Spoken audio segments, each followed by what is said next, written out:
오늘 이 저녁 시간 함께 읽을 하나님의 말씀 사무엘상 4장 1절부터 3절까지의 말씀입니다. 사무엘상 4장 1절부터 3절까지의 말씀 총 3절이라 제가 먼저 한 절, 여러분들이 한 절 읽고 마지막 다 같이 한 목소리로 읽도록 하겠습니다. 사무엘상 4장 1절 말씀 제가 먼저 읽도록 하겠습니다. 사무엘의 말이 온 이스라엘에 전파되니라. 이스라엘은 나가서 블레셋 사람들과 싸우려고 에베네셀 곁에 진치고 블레셋 사람들은 아벡에 진쳤더니 블레셋 사람들이 이스라엘에 대하여 전열을 벌이니라.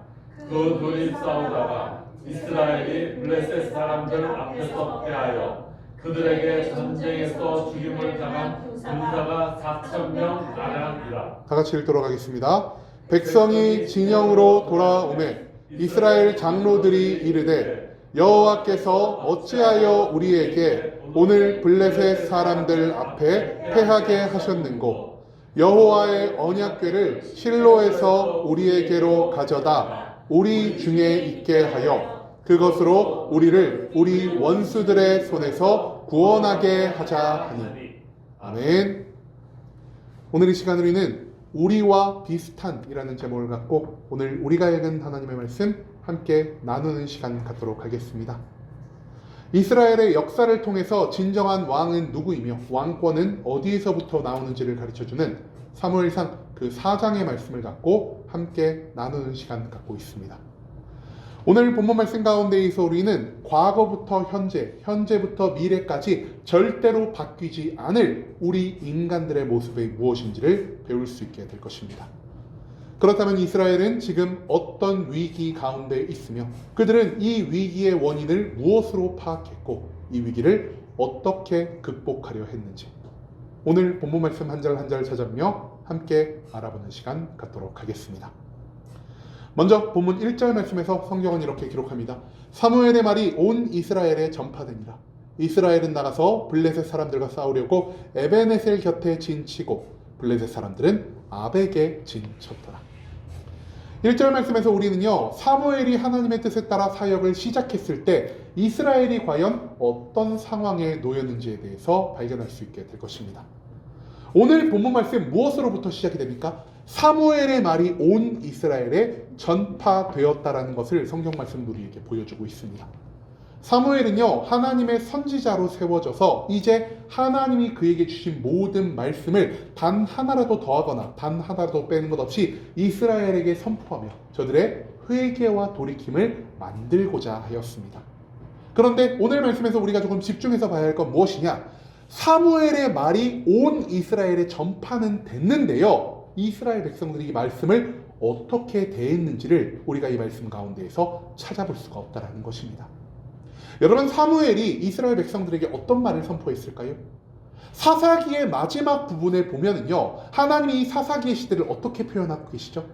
그 시기에 이스라엘에 왕이 없으므로 저들이 자기 옳은 소견대로 살아가니라. 근데 이스라엘의 왕은 누구셨습니까? 하나님이셨습니다. 한마디로 하나님이 없는 것처럼 살아가며 하나님의 뜻 바깥에서 자기의 만족과 유익을 위해서 살아가는 이 악한 모습을 보였던 것이 사사기 말기부터 사무엘상 초기까지 이어진 이스라엘 백성들의 모습이었다는 것입니다. 한마디로 사무엘이 하나님의 말씀을 선포했을 때 이스라엘 백성들이 보여야 했을 모습은요, 회개와 돌이킴이었다는 것이죠. 그런데 그들이 무엇을 했다고요? 말씀은 선포됐으나 이스라엘 가운데에서 회개와 돌이킴이 아직 나오지 않고 있다는 것입니다. 한마디로 하나님의 영권을 받아서 하나님의 능력을 받아서 복음을 전파하고 있음에도 불구하고 이스라엘 백성들은 하나님의 말씀에 귀를 닫고 여전히 나의 옳은 소견대로 살아가고 있다는 사실을 우리는 이 말씀 가운데에서 찾아내야만 한다는 것입니다. 그리고 지금 이스라엘 백성들이 계속해서 하나님 앞에 회개하고 돌이키지 않게 되었을 때 하나님은 무엇을 통해서 이스라엘을 심판하려 하십니까? 이스라엘 주변에 있는 여러 강대국들 중에서 하나님은 다시 한번 블레셋을 선택하십니다. 블레셋은요, 전통적으로 이스라엘의 적대국이었습니다. 그렇기 때문에 우리가 앞서 나눈 사사기의 말씀에서 블레셋이 이스라엘을 총 몇 번이나 공격을 했을까요? 무려 블레셋이 이스라엘을 사사기 안에서만 3번 공격하는 모습을 보입니다. 사사 삼갈의 시대에 블레셋이 이스라엘을 공격했고요. 사사 입다의 시대, 그리고 사사 삼손의 시대에 블레셋과 이스라엘이 계속해서 분쟁하는 모습을 우리는 찾아볼 수 있다는 것입니다. 여러분, 그런데요, 이 블레셋이 계속해서 이스라엘을 공격했던 이유가 무엇일까요? 이스라엘의 땅이 비옥해서였을까요? 블레셋이 능력이 있어서였을까요? 아니면 블레셋이 이스라엘과 원수지간이었을까요? 그게 아니라는 것입니다. 단순히 블레셋은요, 하나님의 뜻에 따라 사용되는 도구로서 이스라엘을 공격했던 것이지, 그들이 능력이 뛰어나서, 그들이 이스라엘에 특별히 원한이 있어서 이스라엘을 공격한 것은 아니었다라는 사실, 그것을 우리가 생각해 볼 필요가 있다는 것입니다.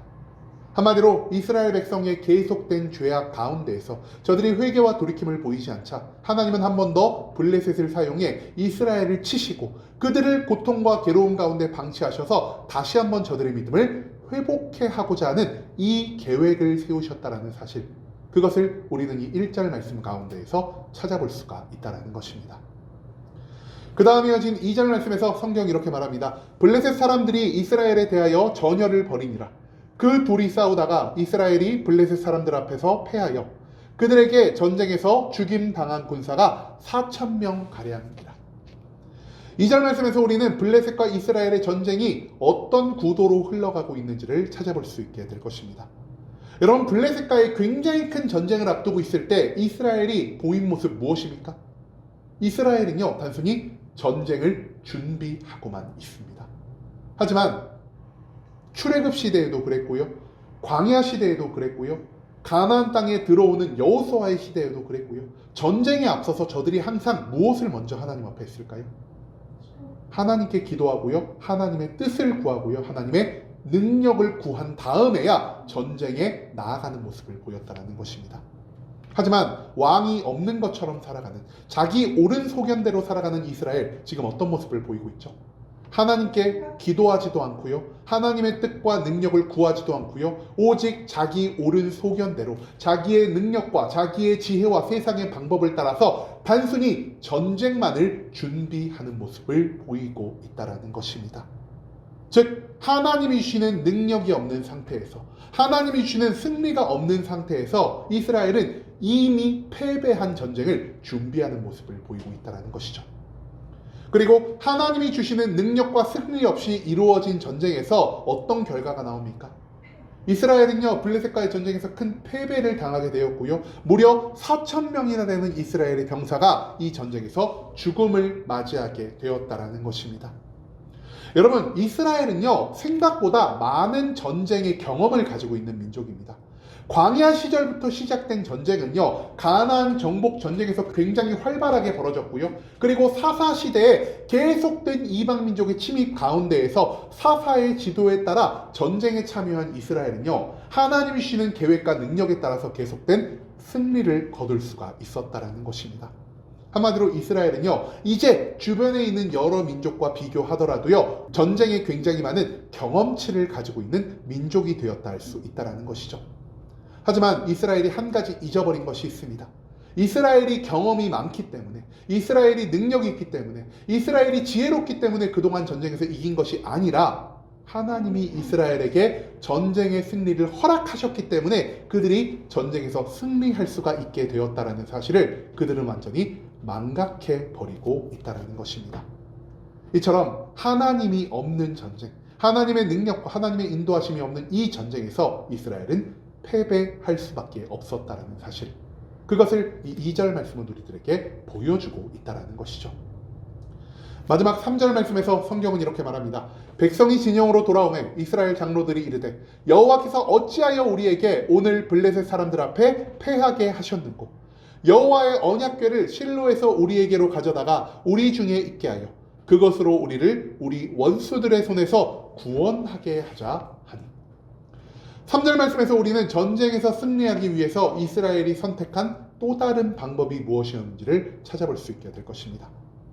전쟁에서 패배한 이후 이스라엘의 장로들은요, 한자리에 모여서 왜 우리가 전쟁에서 패배했는지에 대한 그 원인을 찾기 시작합니다.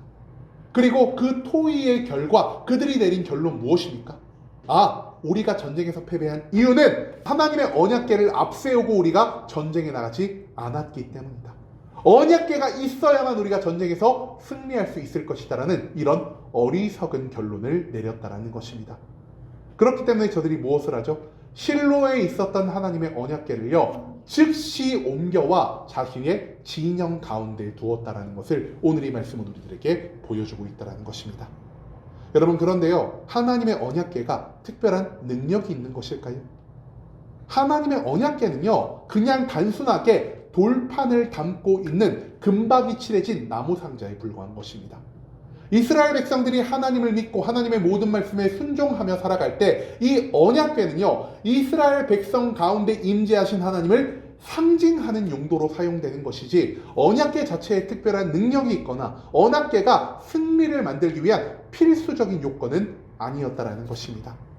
하지만 이스라엘 백성은요, 하나님께 회개와 돌이킴 없이, 하나님 앞에 보이는 어떠한 믿음도 없이 단순히 특별한 물건, 이 언약궤를 통해서 특이한 방법으로 승리를 추구하고 있다는 것, 그것을 오늘 이 본문 말씀은 우리들에게 보여주고 있다는 것입니다. 여러분, 이스라엘이 전쟁에서 패배한 이유가 무엇일까요? 오늘 본문 말씀 안에서만 성경은요, 이스라엘이 패배할 수밖에 없었던 4가지의 이유를 우리들에게 보여주고 있습니다. 이 4가지의 이유 각각 무엇이냐? 첫 번째, 사무엘의 입술을 통해서 하나님의 말씀이 선포되었음에도 그들이 이 말씀을 통해 회개와 돌이킴을 만들지 못하였다는 것입니다. 두 번째, 이스라엘 백성들은요, 하나님을 온전히 믿지 않았고요, 사사기에 나오는 말씀처럼 여전히 자기의 옳은 소견대로 살아가는 모습을 보였다는 것입니다. 세 번째, 삶의 모든 일, 특히 나의 삶에 있어서 가장 큰 문제를 만드는 일을 대함에 있어서 하나님을 찾고 하나님의 능력을 구하는 것이 아니라 나의 능력과 지혜를, 오히려 세상의 방법을 먼저 구하는 모습을 이스라엘 백성들이 보이고 있다는 것이죠. 그리고 마지막 4번째, 패배와 실패 속에서도 하나님 앞에서 나의 죄를 먼저 돌아보는 것이 아닌 또 다른 세상의 방법을 통해서 승리를 쟁취하려는 이 어리석은 모습이 이스라엘을 패배와 절망 가운데로 몰아넣을 수밖에 없었다라는 사실을 우리는 기억할 필요가 있다는 것입니다. 여러분, 그런데요, 오늘 본문 말씀에 나온 이스라엘의 이 모습이요, 오늘날을 살아가는 우리들의 모습과 굉장히 닮아있지 않습니까? 우리도 매일매일 이 기도 모임을 통해서, 일주일에 한 번 있는 주일 예배를 통해서 하나님의 말씀을 전해 듣고는 있는데요, 이 전해 들은 말씀을 단순히 나의 지식으로만 바꿀 뿐 이 말씀을 통해서 하나님 앞에 온전히 회개하고 돌이키지 않는 모습을 보일 때가 굉장히 많다라는 것입니다. 또한 우리는요, 하나님이 존재한다는 것을 알고는 있지만 하나님의 뜻에 따르지 않고 나의 생각, 나의 판단, 나의 계획에 따라 나의 삶을 이끌어갈 때가 훨씬 더 많다라는 것이죠. 나의 삶 가운데 문제가 있을 때는요, 우리가 하나님 앞에 부르짖으며 기도하는 것이 아니라 오히려 이 기도의 자리를 멀리하고요, 나의 힘과 능력으로 세상의 방법을 통해서 이 문제를 해결하려는 이러한 모습을 우리가 보이고 있다는 것입니다. 마지막으로, 모든 실패를 경험하게 되었을 때 우리가 우리 스스로를 되돌아보고 하나님 앞에 회개하며 우리의 삶을 돌이킴으로 나아가는 것이 아니라 세상의 또 다른 방법을 의지함으로 이 문제를 해결하려는 어리석은 모습이 과거 이스라엘에게만 존재했던 것이 아닌 오늘날 지금 이 시간을 살아가는 우리들의 삶에도 계속해 나타나고 있다는 것입니다. 여러분, 전쟁은요, 하나님께 달린 것입니다. 그리고 이 전쟁의 승리는 오직 하나님만 만들 수 있는 것입니다. 그렇기 때문에 세상 모든 문제와 세상에서 나를 향해 다가오는 큰일 가운데에서 우리가 매일매일 승리를 거두기 위해 반드시 해야 할 건 무엇입니까? 가장 먼저 하나님을 온전히 믿어야 할 것이고요, 하나님의 모든 말씀에 순종해야 할 것이고요, 매일 하나님께 기도하며 하나님의 뜻을 구하는 삶을 살아가야만 우리는 우리의 삶에서 발생한 모든 문제, 모든 영적인 전쟁에서 승리를 거둘 수 있게 된다는 것입니다. 또한 내가 어떤 문제를 대함에 있어서 실패를 경험하게 되었다면 내 안에 지금 하나님이 미워하시는 죄악이 있지 않은지를 다시 한번 되돌아보고 하나님께 회개와 돌이킴으로 다시 한번 하나님을 온전히 의지함으로 하나님 주시는 능력과 승리 가운데에서 우리가 매일매일을 살아가야 한다는 것을 오늘 이 본문 말씀은 우리들에게 가르쳐주고 있다는 것입니다. 세상의 모든 것이 아닌 오직 하나님 한 분만이 나를 참된 승리와 성공으로 이끌 수 있는 유일한 길이 되신다라는 것, 그것을 사무엘서의 말씀은 우리들에게 강조하고 있다는 것이죠. 여러분, 이제는 이스라엘이 왜 전쟁에서 패배와 절망 가운데 빠질 수밖에 없었는지를 우리가 다시 한번 기억할 수 있기를 원합니다. 이스라엘이 능력이 없고 이스라엘이 지혜가 없었기 때문에 전쟁에서 패배한 게 아닌, 하나님을 믿는 믿음을 버리고 이 세상에 있는 다른 것을 더욱 의지하려 하였기 때문에 저들은 전쟁에서 패배할 수밖에 없었다는 것을 하나님은 오늘 이 말씀을 통해서 우리들에게 가르쳐주고 있다는 것입니다. 오직 믿음이, 그리고 오직 회개와 돌이킴이 나의 삶의 승리를 만들어줄 수 있음을 기억하며, 나의 능력과 세상의 방법이 아닌 매일매일 하나님을 믿고 그분에게 우리 삶의 모든 문제를 온전히 의탁하며 살아갈 수 있는 순복음 함께하는 교회 모든 성도님들이 될 수 있길 간절한 마음으로 소망하겠습니다. 아멘.